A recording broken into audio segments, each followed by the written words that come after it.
The issues of sex abuse, harassment, and domestic violence gained prominence in 2016. In 2017, the Silence Breakers were named the Time Magazine Person of the Year. New stories of suffering and failure to prevent such suffering continue to emerge. We've documented the issues behind the Me Too movement in a past episode of Challenge 2.0. There have also been successes, not enough, but successes nonetheless. Perhaps one sign of success has been the emergence of more people asking, what can we do? What has been done that works? We seek to help answer those questions in this episode of Challenge 2.0, Moving Beyond Me Too. Thank you very much for joining us for Challenge 2.0, and a special thanks to all of our guest panelists for joining us today on this very important topic. Let me introduce them. First, Mary Santi serves as Chancellor for the Roman Catholic Archdiocese of Seattle and as Executive Director of Human Resources. As you might suspect, those two posts include several responsibilities. Among them is that of coordinating the Safe Environment Program and initiatives that focus on responding to and preventing sexual abuse. Mary, thank you for joining us. Liz Coleclough serves Jewish Family Service in Seattle, both as Director of Counseling and of Project DVORA. Project DVORA provides guidance and education to support loving and safe relationships and respond to and help prevent domestic violence. Liz, thank you for joining us as well this morning. And Reverend Pat Simpson came back for a second time. She's a repeat guest, and we're very grateful for that. Pat is the senior pastor at University Temple United Methodist Church and serves on the Faith Trust Institute Board of Directors. The Institute is a national multi-faith, multicultural organization working to end domestic violence and sexual abuse. Pat, thanks for coming back. And I should say this is a follow, as we mentioned earlier, to the previous topic that we did, and it was largely at your impetus that we chose to follow through on this. In that first program on sexual harassment, sexual abuse, and domestic violence, we focused on what can best be described as the very worst examples. I'm wondering if each one of you would recap an example of an experience that crystallized your desire to work in this area. I started active ministry as a pastor in South Bend, Washington, very small town. I was working with a social worker to lead a support group for people experiencing domestic violence. And during that time, one of our group members was murdered by her husband. And that made an indelible impression on me and was really my introduction to the framework of power and vulnerability that is applicable to all of these issues. Liz? So I actually started in public health earlier on in my career. So I was working in HIV work, both prevention, education, and then treatment for folks living with the virus. And what I noticed was how pervasive domestic violence and sexual violence were in the community. They weren't discussed at all. And very often, if you were a survivor, you were a pariah in the community and actually more vulnerable to a lot of victimization and harm. And the fact that it didn't have any attention in the community was shocking to me, given the level of damage it clearly was doing. And Mary? I was studying for my Master of Divinity degree at Seattle University and also working at a parish about 25 years ago. We had an ethics class, and the presenter described how she taught faith formation, and one of her students eventually became her husband, and the marriage failed. And she explained that she didn't realize it at the time, but there was such a differential of power. And it really struck me how important it is to have very, very strong boundaries in ministerial relationships. We're going to be going into much greater detail on the work that you're doing and your perspectives, but I'm wondering if each one of you, however you'd like to begin, could give us just a brief overview of what it is you're doing now. We introduced you with the organizations you work with, but perhaps just explain a little bit about what your projects are. Liz, why don't you start out? Sure. So I direct Project DVORA, which is our domestic violence advocacy program, and we work with survivors of DV and as well as their children, and we'll help them really at any stage that they're at, if they're in the relationship, if they're trying to leave, or if they're still experiencing victimization after leaving. And so we encounter domestic violence and sexual assault a lot in that regard. And then I also manage our counseling program, and we've increasingly worked with survivors of domestic violence, sexual assault, and childhood sexual abuse on trauma recovery. So that's what we do. So I oversee our Safe Environment program, which involves background checks and training for prevention and also recognizing signs of sexual abuse or harassment. We also have affiliations with several other social service agencies and affiliations with places like King County Sexual Assault Resource Center. It's one of our major partners. And then we are also really committed to helping those who have been harmed in the past by clergy employees or volunteers of the church, and offer counseling for them and do what we can to help in their healing process. And Pat, tell us a little bit more about Faith Trust. Faith Trust was originally called the Center for the Prevention of Sexual and Domestic Violence, and that really describes the breadth of our work. It's mainly through training. We work with secular domestic violence providers on their religious literacy, so they can work with people in their programs who have faith issues. We work with Navy chaplains on domestic violence and sexual abuse.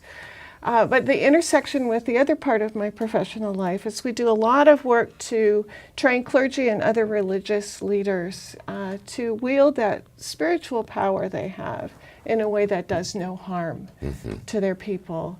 And in the United Methodist Church, we've used those materials for many, many years to do mandatory quadrennial training for our clergy. It struck me as I was listening to your stories that you were offering, your first experience, what drew you into this field, that these are stories, these are experiences that aren't easy to hear. They're not easy to deal with, just on a human level. For people out in our viewing audience that might be encountering this, how did you cope with this, especially early on? What keys would you offer if somebody gets presented with this? What worked for you? You're speaking to what we would now call a secondary trauma, as the caregivers and the helpers carry the weight of the stories that they have heard from others. I think what's been helpful to me is getting active and working in prevention has given me a sense of agency about making this at least incrementally better over the years. So I think for me, I have an amazing team. And it's wonderful to go to work every day and work with such dedicated people that are really trying to prevent and allow for healing from gender-based violence. And we lean heavily on each other because this is really hard to hold. And actually having a group of people that have come together, it allows for the ongoing healing of secondary trauma that's necessary to keep doing this work. So I think that piece, and then also seeing the resilience in the survivors and the children that we work with. We hear egregious stories, but we also see amazing, amazing healing. And that's why I go to work, is because I get to see that every day. Well, I think about it, I guess not surprisingly, from a Catholic context, and I see it as a possibility of a resurrection story.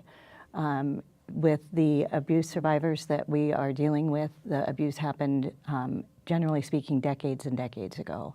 So we can't do anything about that. We can't undo it, but what we can do is work with them and help to bring them toward healing, and also use that as the impetus for prevention and making sure that not just in the Catholic Church, but hopefully throughout society, that eventually we can eradicate, the sin of child sexual abuse. When you speak of this, and you've already alluded to this, is that necessity of creating a safe space. Somebody's been violated. They're reluctant to come out with their story. How do you make them feel safe to relate that and to get help? We have a hotline, and people will call the hotline, and we have a pastoral outreach coordinator who is very experienced in helping people deal with what has happened to them and what is the best avenue for them to proceed in terms of seeking healing. I think for us, it's about normalizing the experience of trauma. We see folks taking on a lot of responsibility for the trauma that has happened to them and feeling like something is wrong with them. And so the thing that we try to focus on at all times is helping them recognize that there's nothing wrong with you. Something happened to you, and we're working towards healing in that. But you didn't do anything to inherently create this situation. And that's a message that we try to give to people time and time again. Yeah. To speak in a smaller congregational context, I have experienced the power of preaching as a way to create safety. It's a very common experience for pastors to preach about domestic violence and then in the next week find out that there are survivors in the congregation he or she didn't know about. I've had the same experience speaking from the pulpit about childhood sexual abuse. And had a chance then to help those survivors know each other in a way they hadn't before. So simply breaking the silence has great power. Which is part of what we've seen as the power of the Me Too movement as well. One common response, and we've seen it in news accounts, whatever venue they may be coming out, is people will respond, I can't imagine so-and-so doing something like that. What perspectives would you offer on that? Well, the so-and-sos who get away with it, particularly for a long time, tend to be people who are very skilled at projecting that vibrant, attractive, trustable persona, particularly the predators and serial abusers. So it's part of their shtick that it's hard to suspect them. Yeah, I completely agree with that. We see quite a bit the people who perpetrate harm are in fact can be very, very charming and very enigmatic and are often people who hold a lot of power in their communities. And so they're quite prominent in their communities very often. Not always, but very often. And so I think that given that persona, it is easy for people to think that what you present to the world is fully accurate and not necessarily give credence to a person that might not be as prominent in the community. I've been amazed over and over again standing in front of congregations with perpetrators who have admitted what they have done even, and the folks in the congregation, and it's stronger the more charismatic the perpetrator is, defending that individual. I might just follow up on that. And when you, as you all pointed out, these are very often people with considerable influence that have a network of their own that might tend to serve to suppress this. How do you go about circumventing that? Any particular strategies that come to mind? I would say what we have seen to be effective is not focusing on intent, but focusing on behaviors, measurable and observable behaviors. And so, for example, rather than saying, well, he's giving so-and-so full frontal hugs, but I know he's a really good guy, so it's okay, we really stress in our training full frontal hugs are not okay in ministerial positions, and if you see that, you don't worry about the intent. It's against the policy and it's wrong, and so it needs to be reported. I would say it's also important to go deeper than policies and rules for those of us who have positions of influence, and this could spill over into the secular realm as well, to always be watching not only our own intent, but the impact of our behavior, and be willing to ask and learn. In our trainings, it's been really helpful to have different segments of our community represented. I remember co-training with a Korean pastor and talking with him in front of the group about the different meanings of a bow, a handshake, a touch, a hug in a Korean church or an Anglo church. And that sparked a much broader conversation that spanned the meaning of these things across generations. And we just need to work hard to watch all the time. I do think naming the power in the room is really important, both in terms of where your individual status is, but there's gender power, there's racial power, there's disability power, there's ageist power, and being able to acknowledge that, I think, is huge when it comes to thinking about these individual interactions people have with each other. Because a hug for somebody who's been through a lot of victimization with somebody in a position of power is going to mean something very, very different between the two people. True. Yeah. So far we've been talking about this being a two-person dynamic, the victim and the victimizer.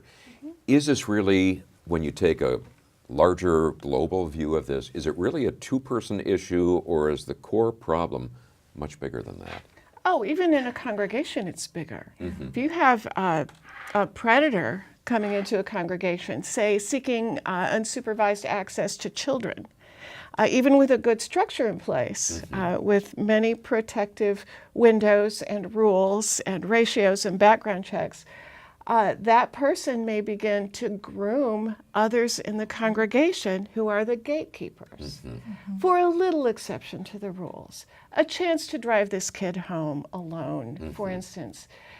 So a whole group of people can be recruited into this effort unwittingly. And so everybody needs to be vigilant. Yeah, I agree with that. And I also think just societally, we fundamentally believe that domestic violence and sexual violence behavior is learned, right? It's learned through all of these different aspects of the way that society is built, because if we think about it, DV was only a crime, as of 50 years ago? Yeah. So we're on top of centuries and centuries of this being permissive behavior. Right. And even if we're not just talking about something as egregious as rape or assault, there are all of these things that come in between. And I think that's all built up into this huge culture that now we're only just now starting to recognize and try to dismantle. Mary, what's your perspective? Well, I also just think that the normalization of highly sexualized behavior through, TV, media, advertisements, all of those sorts of things also contribute to this issue. Well, and I think that brings up an excellent point, and that is we're talking about dealing with this at the time it occurs. But it seems, and I've heard many people address this issue, you really need to go to the way girls are raised and what expectations are placed on them and the expectations boys have. Let's talk first perhaps of girls. What are the key points as you're fulfilling your respective roles, and even as you're just thinking of, gee, I wish we'd see more of this. What do young girls need to learn as they're growing up from their parents, teachers, or whoever their key role models might be? Anybody want to tackle that first? Well, to put it in a theological context, not just my body belongs to me, but I am a person created in the image of God, and I am worthy of respect.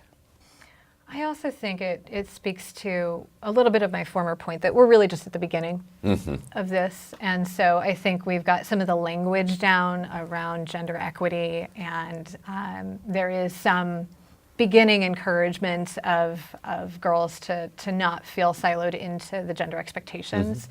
But we're only at the beginning, so even if we've got the language down, all of the stuff that's gone underneath is still there. Right. So I think what I would tell young girls, that if you feel uncomfortable or if you feel like something is off, you're probably not imagining it. It's probably there. And we've got a lot of work to do to keep going. And so even though there's still a lot of work to do, there's hope in that, because look how far we've come just in a small amount of time.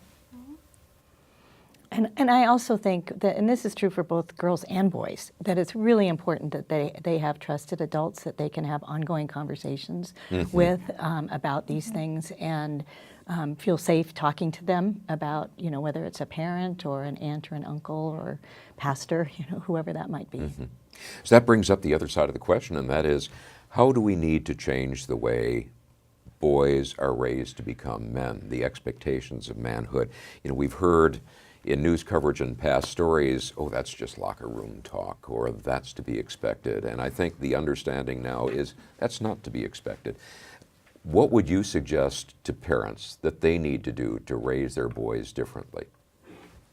I think they need to model mutual respect. I think that's probably the most important thing, other than also keeping the lines of communication open. So I was saying how we have the language for girls. I don't think we have the language for boys yet, in terms of talking about what is masculinity versus toxic masculinity.